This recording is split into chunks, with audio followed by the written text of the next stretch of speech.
యాదాద్రి భువనగిరి జిల్లాలోని బీసీ గురుకుల్ హాస్టల్లో ఇద్దరు విద్యార్థినులు భవ్య, వైష్ణవిల మరణం రోజురోజుకు మిస్టరీగా మారుతుంది. ప్రస్తుతానికి వాళ్ళ ఇద్దరు మృతదేహాలపైన గుర్తులు కనిపించడం అనేక కొత్త అనుమానాలకు దారితీస్తుంది. ముందు రోజు వరకు కూడా ఇద్దరు బాగానే స్కూల్లో బాగానే ఉన్న విద్యార్థులు ఒక్కసారిగా రాత్రికి రాత్రి అదే హాస్టల్లో ఏదైతే హాస్టల్లో వాళ్ళు ఉంటున్నారో అదే హాస్టల్లో మృతదేహాలుగా కనిపించారు. దీంతో వాళ్ళిద్దరూ ఆత్మహత్య చేసుకున్నారంటూ కూడా స్కూల్ యాజమాన్యం, టీచర్లు, వార్డెన్ ఎవరైతే ఉన్నారో వాళ్ళు కూడా ఇద్దరు విద్యార్థుల తల్లిదండ్రులకు ఫోన్ చేసి చెప్పారు. అయితే వాళ్ళ డెడ్ బాడీ దగ్గర దొరికిన ఒక లెటర్తో ఈ కేసుకు సంబంధించి అనేక అనుమానాలు మొదలయ్యాయి.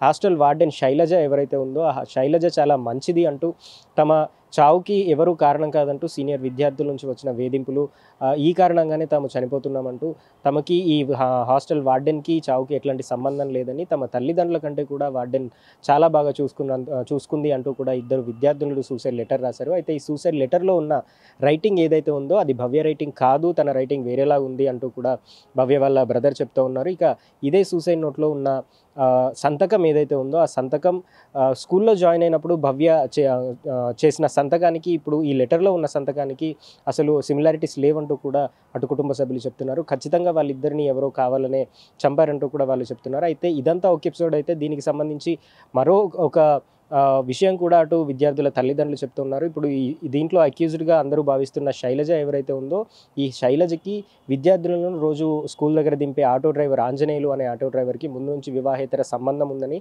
ఈ సంబంధం గురించి మాట్లాడిన కారణంగానే ఇద్దరు విద్యార్థినులని, భవ్యని, వైష్ణవిని వాళ్ళిద్దరూ కలిసే చంపేశారంటూ కూడా వాళ్ళు చెప్తున్నారు. రీసెంట్గా కొన్ని రోజుల ముందు రాత్రి దాదాపు 12-1 ఆ ప్రాంతంలో ఆంజనేయులు, ఆటో డ్రైవర్ ఆంజనేయులు ఎవరైతే ఉన్నారో ఆంజనేయులు హాస్టల్కి కూడా వచ్చారని, హాస్టల్లో వీళ్ళిద్దరూ సన్నిహితంగా ఉన్న సమయంలో అటు భవ్య చూసింది, అదే విషయం వైష్ణవికి చెప్పడంతో వీళ్ళిద్దరూ వాళ్ళని చూశారన్న విషయం కూడా అటు శైలజ, ఆంజనేయులు చూడడంతో ఈ విషయం బయటికి రాకుండా ఉండేందుకు వాళ్ళిద్దరిని బెదిరించారంటూ కూడా అటు ఇద్దరు విద్యార్థుల తల్లిదండ్రులు చెప్తున్నారు. ఇదే విషయంపై భవ్య, వైష్ణవి ఇంతకు ముందు కూడా గతంలో వేరే టీచర్లకు కూడా చెప్తే, అదే అక్కడి నుంచే వీళ్ళిద్దరిపై అటు శైలజ, ఆంజనేయులు వీళ్ళిద్దరిపై ఖచ్చితంగా ఈ విషయం బయటికి రావాలంటే వీళ్ళిద్దరూ ఉండకూడదని నిర్ణయించుకుని పక్కా ప్లాన్ ప్రకారమే ఇదంతా చేసి వాళ్ళిద్దరిని చంపేశారంటూ కూడా అటు ఇద్దరు భవ్య, శైలజ వాళ్ళ తల్లిదండ్రులు కూడా చెప్తున్నారు. మొత్తంగా ఇది ఆత్మహత్య అని చెప్పడం కంటే ఇది హత్య అనేందుకే రోజురోజుకు ఆధారాలు ఎక్కువవుతున్నాయి. వాళ్ళిద్దరి సూసైడ్ నోట్లో రైటింగ్ తేడా ఉండటం, ఇప్పుడు వాళ్ళ డెడ్ బాడీల పైన